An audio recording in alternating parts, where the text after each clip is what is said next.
তোমার বুইরা মা আর ল্যাংড়া বোনটারে আলাদা করে দিতে পারো না? কেন? ওরা কি দোষ করলো? আমার ওদেরকে দেখতে ইচ্ছে করে না।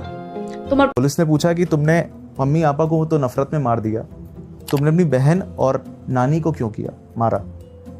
तो उसने कहा कि मदर फादर तो मेरे खत्म हो गए, तो अब उनका कौन ध्यान रखेगा, मैं तो रख नहीं सकता, तो मैंने उनको भी मार दिया।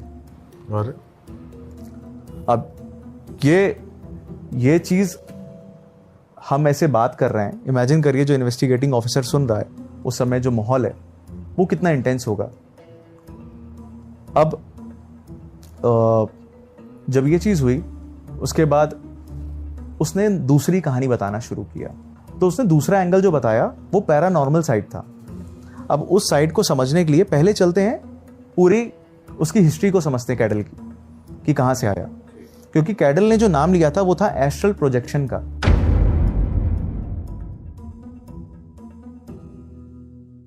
আচ্ছা ঠিক আছে ব্যাটারি, মানলাম আজকে তোর জন্মদিন না, কিন্তু তুই যে ভয়েসটা পাঠাইছু পাশ থেকে কোন মেয়ের গলা শোনা যাচ্ছে, তুই কোন মেয়ের সাথে রইছু এই সুধীর ভাই?